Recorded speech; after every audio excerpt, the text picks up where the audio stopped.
What's up, everybody? It's me again, and it's time to lean in, bitch. It's time for the Real Housewives of Atlanta. My bad, Potomac.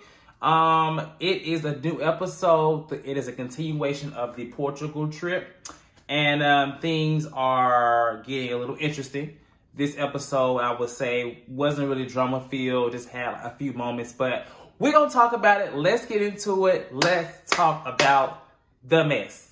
The episode picks up from last week where Karen and Giselle are going back and forth per usual. You know, Giselle didn't say that this girl's man lives in the phone, and they going back and forth. But Karen kind of moves the conversation into saying something about Giselle being at a, a jewelry store or something like that.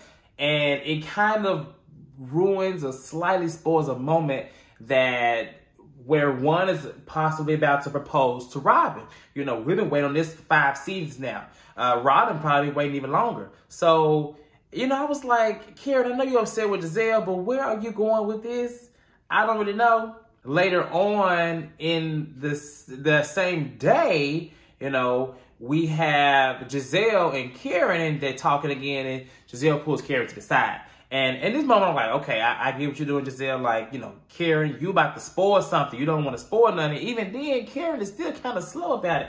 I don't really know what was going on with Karen in that moment. That's my girl, but as much as I don't really care for Giselle, and I like Robin, you know, here and there, I wouldn't be here for spoiling nobody's wedding surprise. You know, we've seen this before, Kenya, but I'm with Giselle on there, like, Karen, like, girl, whatever you're trying to do, I don't really know. Yes, you do need to hush because you kind of spoiling the moment. If there is a moment, we won't even know. But if it was, you kind of spoiled it, girl. The next scene is kind of fun. I think, like I said, this whole episode was kind of fun. I enjoyed seeing not really any arguments. No one was really confrontational. They did this little thing where they're like sliding down. I have never seen that before, but if I go to Portugal, I have to do it. They slide in, Giselle's ponytail is sliding, and I'm just trying to, the whole time that Giselle is talking, I'm just really trying to understand this ponytail, because if you look at it, the front of it is not the same color as the back, and it looked like she ain't even tried to make it the same color. I just don't know, maybe it's something that she wanted to go for this look, but everybody just slide. They slide, Giselle ponytail slide, and it looks really fun. I like that moment. In that moment, I am cracking up because Karen makes a comment about being in Portland, and I'm like, Karen, girl, you are not in the city of Portugal, because Portugal is a country. She said that last episode, and you are not in Portland. I know Karen is of age. Now, she is older than the girls, but maybe I'm just gonna blame it on that. You know, she is of age, and sometimes, you know, the mind be going to the left. The girls are all going out, and you have Giselle meeting Ashley at the bar with the surprises child. And Ashley, poor Ashley, she just, anytime somebody want to sit her down, she think it's automatically about her husband cheating. That is such a terrible feeling to have, but thank God it's not this time. Giselle wants to do a prank on Wendy, and she wants to get all the girls together for it. So sounds like a fun little idea. You know, they don't really have a lot of moments like that, or they haven't had many moments like that this season. So I'm like, oh, cool. And I actually like the fact that, you know, Giselle is like, let's, you know, initiate Wendy, because Giselle really don't like new people. She always, you know, testing girls out. You know, she was, you know, testing with Monique. She's still testing with Monique, child. When Candace first came, she really didn't like her too well either. And so I'm just glad that she's embracing Wendy. Somebody who, you know, you can like one day and not like the next day. But they do this prank, and all the girls arrive. Let me just say, Karen looked really good. Karen, to me, she's always called herself the Grande Dame. But I will say in this season, she has really shown us that she is the Grande Dame. Like, she just has this presence and this aura about her. When she comes on screen, it's just like, it gives me Nene, you know. I'm a Nene fan, but it gives me Nene in terms of, like, you know, but minus all the yes and it's a silent Nene that I like. So kudos to her. All the girls arrived, and Robin came looking butch per usual, and yeah, you know, everybody looked fine. So they're going to dinner. Now at dinner, things get a little interesting because you have all of the girls, you know, kind of giving, I don't know if they're giving a story about about motherhood or something like that. I'm not really sure. But Candace, basically, she, you know, speaks, because I will say Candace hasn't said a lot in this whole trip to me. She said a few things here and there, but she's been pretty much like just on the back. She basically says that she has learned a few things about from all of the mothers there, that she now wants to have a baby. And this, I was like, okay, this is, you know, cool, kumbaya. But Ashley, you know, she already made a comment earlier, but she feels away. She feels like that Candace now wanting to have children is karma for her talking about her children having struggles. I don't really know what's going on with that. You know, Ashley, she really lost me. She really lost me, because I could have sworn that they had this whole kumbaya moment, you know, many episodes ago, in this case about 2 or 3 months ago, and they were on the right path. You really haven't seen them interact in a negative way in a while, until this whole Monique thing came about. And that's why I said Ashley should have stayed her ass out of it, because, you know, she's inserted herself, which is one thing, but now she's clearly, you know, she can say what she want to say. Like, she don't care for Candace like that. And it shows. It shows. And this little statement has took her right back into the space that she basically was in before they made up. My thing is, if you were feeling a way about that, you should have made that a different conversation before then. I mean, it ain't like Candace was saying that she was struggling to have kids, or she was, you know, trying and stuff like that. I think she was simply saying, okay, like, I love what I'm seeing. You all are great examples. I feel like I'm ready to have a child now. Ashley just going in and in and in. And honestly, it was a little aggressive to me, because I felt like she was just like, you know, we have a beautiful baby and some. And then, you know, Candace, she kind of was, she really didn't go there with her, but Ashley was just very defensive. I saw Karen on the side. She was putting her face in her hands, child. It was just kind of a bit much, until Robin stepped in, and she was just like, no, not Robin. Giselle stepped in, and Giselle was just like, I mean, you know, you are that kind of person, but don't forget, before you had the baby, you were like this. And I was like, oh my God, Lord, what's going on? I agree with Giselle. That never happens. That's very true. And I touched on this in last week's recap. I simply said, Ashley, people like her more now, and she like herself now, but I still look at the things she's done in the past. And so I'm not completely 100% team Ashley. And I think that Ashley feels like, since she's had this baby, you know, that people supposed to forget all that stuff. Girl, ain't nobody forgot what you done did. You done did stuff to all these women. So, you know, she tries to justify and say, well, I didn't go online and I didn't, you know, make all these comments. Girl, it don't matter what you did. You told one lady that she was a drunk and that she shouldn't be driving. You told one lady that she was broke. She was, but you told her she was broke. That's rude. You told one lady that her husband was about to leave her, or all this stuff, Ash. So don't be sitting up here acting like you just holy mother and thou child. Like, you are a great person and you're growing and you're learning. But don't forget who you was just a year and a half ago. Okay? Baby Dina made you forget all that. And so she just kind of dragged it out. And I'm just glad that Candace did not, you know, go back. I think the therapy really is working for her, because it was getting kind of heated. And I felt, because Ashley was so aggressive, I think Candace really kind of held back from not just firing at her, but saying anything out of line. And so I'm glad that it did not go there. In my opinion, Ashley looked a complete ass.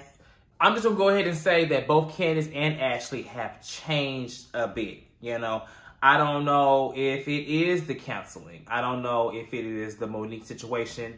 I know that Ashley said that since the fight, she's been different.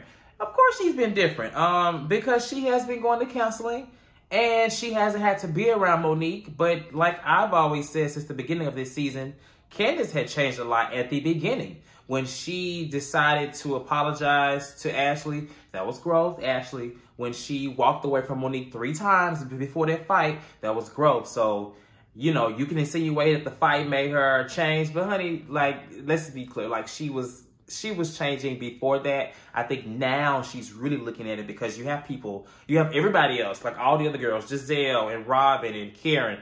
All of them have held her accountable to how she really is. You know, even at the table, I think Robin was like, you know, that is Candace, that's a character flaw. So I think they've accepted her as a friend, but they also know how she is and they see growth. Otherwise, they won't want to be around her either. Let's just be clear. I love the scene with the prank. Just, you know, it was a light scene. And honestly, I'll take any scene that I can get, child, if when they talk about her degrees. So, and kudos to them, you know, doing that. The little first little scare was kind of like boring. They in her room. I mean, was it close to Halloween? I don't even know. But the second prank with the spiders and the snake, child, I would have jumped out of my skin. All the breast milk that I would have had in my breast if I was Wendy would have just pumped out right in there. Because I'm very scared when it comes to stuff like that. So, fun scene. The shadiest moment in this episode was Robin and Giselle outside talking, and Robin saying that she was possibly going to take Karen out of the photo shoot. Now, I will say, they showed all the photos for the other girls, and they all look pretty good. I don't think they showed Giselle's. I don't recall. Maybe I missed it, but everybody else looked good. Karen, now they could have chose a better photo for Karen. They had all them photos where she was sitting over there looking like, and then what's her name? And Robin talking about, oh, these pictures of Karen don't do the hat justice. No, girl, the hat don't do the hat justice. Like, don't be acting like these hats are just out here just banging. I mean, to me, it was a little petty. I thought the picture of Karen was okay. I did think the others were better, but maybe I feel like the producers just did not choose the right picture of the Grand Dame. But it was a funny scene, and I'm glad that Robin's actually taking this hat business serious. She needs to. In the final scene, Ashley reveals to Robin and Giselle, the wrong people, child, that she wrote this statement of character, whatever. And I remember when they talked about this, maybe like a month or so ago, saying that she wrote a statement. And at first, I thought it was about the fight. Because I'm like, girl, how she write a statement about something she see? But actually, the statement obviously is about the situation last year. And my quick thought on that is, Ashley, you left this girl's house after being told to leave, and you came back in her house, and you were in her face. So don't be acting like you was just, oh, she just threw a knife at me. Girl, please, she told you to get out of her house, and you didn't get out, and you came back. So, you know, I ain't saying about violence, okay? I'm just saying that you were in a provoking way. You came back. You came back. But anyway, so in this moment, that is apparently supposed to be the thing, but then, you know, she says in the statement, she's talking about all the comments on Twitter. Honestly, I'm kind of getting tired of hearing about these comments on Twitter. We've, like, at this point, I have memorized the damn shit because we have seen it on the TV screen many times. Ashley keeps bringing up these tweets. Like, girl, at this point, like, she called you a concubine and said all these, call you a roach, girl. Okay, that's fine. When you are in going back and forth in a heated discussion or, you know, y'all into it, all these things will be said. I mean, come on now. Like, stop acting like that. And I honestly, like, this scene kind of shows to me that she doesn't really care for Candace like that. And, like, I get that, but I think she should just say that. You know, don't be sitting over here on one side saying, like, oh, I want to work on this with Candace, but then you over here, you know, going in, not just a statement about what happened, you know, last year with the knife, but you going into detail about all these things that were said. And honestly, I don't know how that justifies the argument or justifies anything for Monique anyway. Like, that's a whole different situation. I'm just trying to say that Candace is, like, life-threatening or something like that, because at this point, I mean, she still ain't hit nobody, so. But anyway, Ashley, I just don't know, and like, Giselle said, you clearly don't want to be a friend to Candace because this is not going to end well. If she thought this was going to end well, then she's crazy. And I really feel like since this statement was done, since she's gotten involved, you can clearly see the transition that she has made, not to Candace's face, but in the confessionals and with the argument or the conversation earlier in this episode about the baby thing. Like, she is, it's almost like she's trying to, you know, go ahead and create some beef or create some type of issue. So when she does let the cat out the bag about what statement she wrote, which she does next episode, I mean, I guess they already gonna be beefing. So she can't say it because of that. I don't know, Ashley. Good luck with that. Good luck with that, honey. Next episode, we have this epic little, I don't know if it's costume, dominatrix. I don't know what's going on, but they telling like their sex stories and they have all this lace and leather and mask. And then obviously this big issue goes where she tells Candace about the statement. And it looks like the season is about to end with a bang. Because as I mentioned, child, you know, these husbands get into it. Ashley's husband and Candace's husband. You know, I don't mind a little white-on-white crime, child. So I'm excited for that little issue and little fight that happens soon. And the reunion was this past week. If you didn't know, this is probably the first time that they filmed the reunion. We hadn't seen photos and stuff like that. But good. I want to be surprised. So the reunion is coming soon. The finale, they may have like 3-4 more episodes. And it's about to get good. So until then, I'm about to lean all the way out. And make sure y'all like, subscribe, comment, and do all things to lean. Until then, I will see y'all later. Yeah, bye.